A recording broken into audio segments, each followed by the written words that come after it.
ظالم جس وقت ظلم کرتا ہے نا،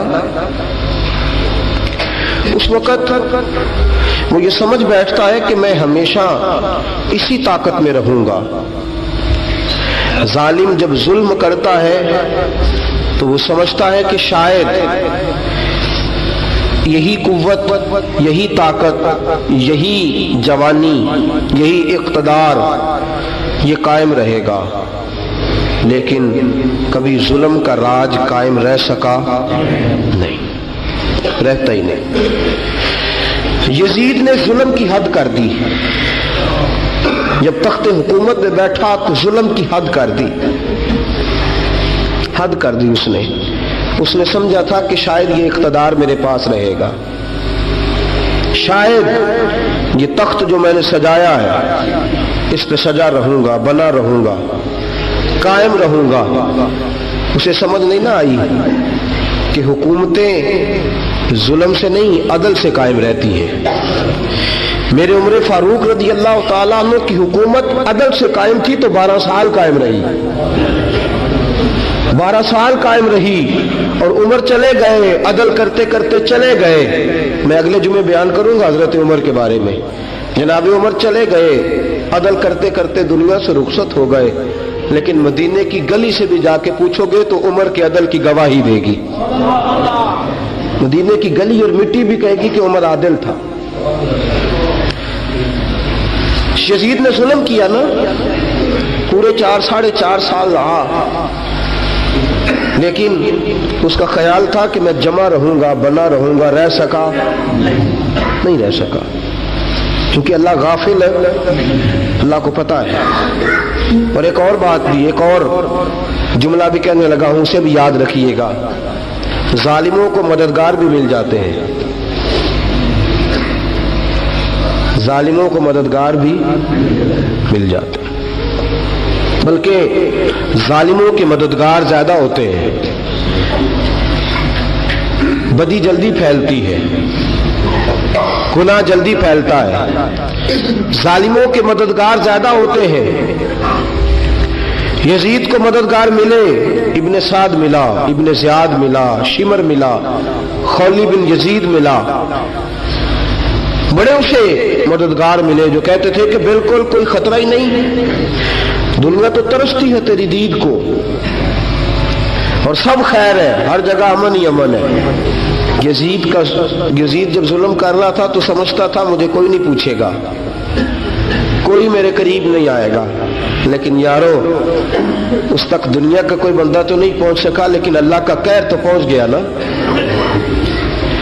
اللہ کے انصاف کا ہاتھ تو پہنچ گیا نا، رب تو ہے نا دیکھنے والا۔ عبید اللہ ابن زیاد کے دربار میں جب سیدنا امام حسین کا کٹا ہوا سر پہنچا نا، اس نے ایک چھڑی پکڑی،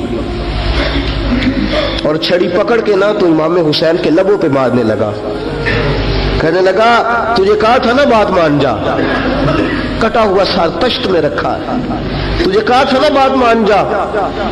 راوی کہتا ہوں عبید اللہ ابن زیاد نے چھڑی ماری اور اس نے بے ادبی کی، کہنے لگا تو تھا ہی اس قسم کا، تیرا یہی حال ہونا چاہیے تھا معاذ اللہ۔ حضرت بریدہ اسلمی حضور کے صحابی دربار میں موجود تھے، فرمایا ابن زیاد تو برا ہے، تیرا باپ برا ہے، چھڑی پیچھے کر۔ کئی بار میں نے ان لبوں کو مصطفیٰ کو بوسے دیکھے ہوئے دیکھا ہے، پیچھے کر، پیچھے کر، ہٹا لے۔ راوی کہتے ہیں کہ 1 2 3 4 5 6 سال گزر گئے، وہی کوفے کا دربار، وہی محل، وہی تخت اور وہی تشت جس میں امام حسین کا سر رکھ کے لایا گیا تھا۔ 6 سال کے بعد مختار ثقفی حکمران بن گیا۔ مختار ثقفی نے کہا کہ میں چن چن کے ماروں گا وہ بندے جنہوں نے امام حسین کو قتل کیا تھا۔ 1 نہیں 2 نہیں 4 نہیں 6000 بندہ مارا اس نے، چن چن کے۔ راوی کہتے ہیں کہ یہ ابن زیاد 30,000 فوج لے کے نہر فرات کے کنارے میدان کربلا کے سامنے آیا اور اس نے جہاد کیا۔ مختار ثقفی نے ابراہیم بن مالک کو بھیجا، فرمایا جاؤ قتل کر کے لاؤ۔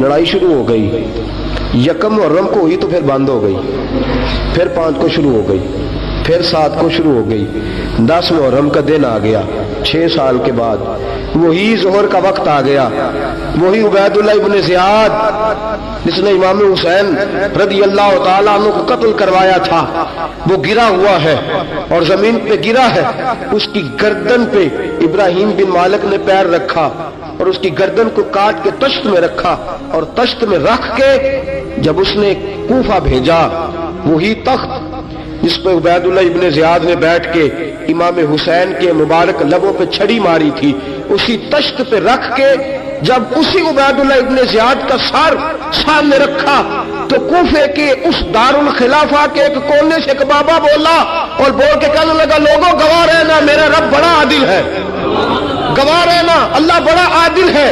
چیختا ہے، کونے سے پکارتا، کہتا لوگوں عدل ہو گیا، انصاف ہو گیا، عدل ہو گیا، انصاف۔ دیکھو دیکھو، جب حسین کا سر آیا تھا، ابن زیاد نے گستاخی کی تھی تو کونے سے آوازیں نکلنے لگی تھی کہ زیاد برا ہے، حسین اچھا ہے۔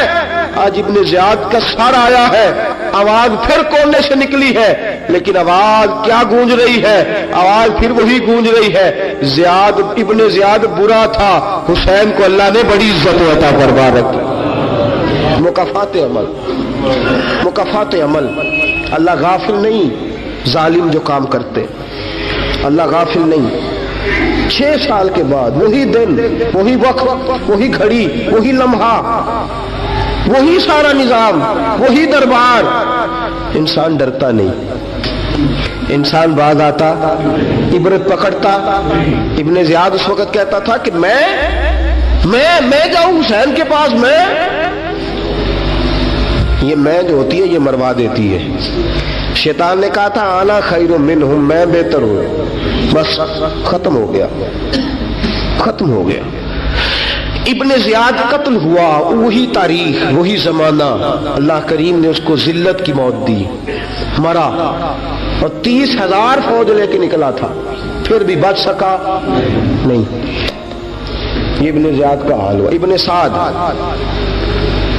صحابی کا بیٹا تھا، نبی پاک علیہ السلام کے پیارے صحابی کا بیٹا تھا، جناب سعد بن ابی وقاص کی اولاد تھی، لیکن یاد رکھنا اگر ایک صحابی کا بیٹا یزید بن سکتا ہے تو دوسرے کا ابن سعد بھی بن سکتا ہے۔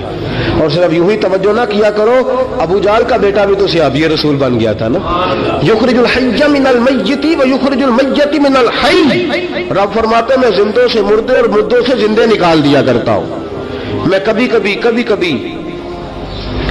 کبھی کعبے کے اندر بت بھی رکھوا دیتا ہوں، گھر میرا اور میرے ہی شریک اس گھر کے اندر راج کرتے رہتے، میری بے نیازی ہے، کچھ کا کچھ کر دیتا ہوں۔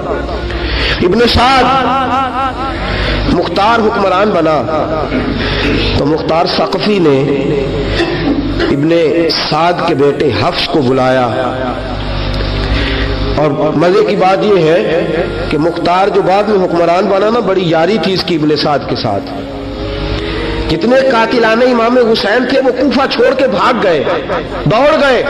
اور ایک بات یاد رکھنا، ظالم بزدل ہوتا ہے، ظالم بزدل ہوتا ہے، اس کے اندر وہ اطمینان نہیں ہوتا، تو ڈر لگتا۔ بھاگ گئے سارے کوفہ چھوڑ کے، لیکن ابن سعد نے کہا مختار میرا یار ہے، مجھے کچھ نہیں کہے گا۔ اس کے گھر والوں نے سمجھایا کہ تو دوڑ جا، تیرا تو ظلم بھی بہت زیادہ ہے، دوڑ جا تو۔ اس نے کہا نہیں میرا یار ہے، مجھے کچھ نہیں کہے گا۔ اس نے کہا تو نبی پاک کے نواسوں کا نہیں بنا تو تیرا یار تیرا بنے گا، تو رسول پاک علیہ السلام کے خاندان کا نہیں بنا، ان کا تو نے احترام نہیں کیا، یاری کا۔ اس نے کہا نہیں مجھے کچھ نہیں کہنے والا، تم چھوڑو اس بات کو۔ حفص کو پیغام بھیجا، بیٹا آیا۔ مختار نے کہا تیرا باپ کدھر ہے؟ اس نے کہا جی ابا جی اب باہر نہیں نکلتے، بس گھر کے کونے میں بیٹھ کے اللہ اللہ کرتے ہیں۔ اس نے کہا اچھا کیا کرتے ہیں؟ کہا جی گوشہ نشین ہو گئے۔ اس نے کہا اب تیرا باپ گوشہ نشین ہوا ہے؟ اب گوشہ نشین ہوا ہے؟ بھیڑیے سے لومڑی نے کہا کہ جاؤ شکار کر لو، تو بھیڑیا کہنے لگا بوڑھا ہو گیا تھا نا، بھیڑیا کہنے لگا نہیں میں نیک ہو گیا ہوں، میں نے شکار کرنا چھوڑ دیا ہے۔ میں کسی جانور کو تنگ نہیں کرتا. تو لومڑی کہنے لگی نہیں بادشاہ سچی بات کر, اب تجھ سے دوڑا ہی نہیں جاتا, اب شکار پکڑا جاتا, اب تجھ سے دوڑا نہیں جاتا پکڑ, اب تیرے اندر آج بھی طاقت آئے تو کم کرے نہ, تو اب بھی چھوڑنے والا, اب تجھ سے دوڑا نہیں جاتا. ملا رومی فرماتے ہیں بوڑھا ہو کے تو بھیڑیا بھی نیک ہو جاتا ہے. کہا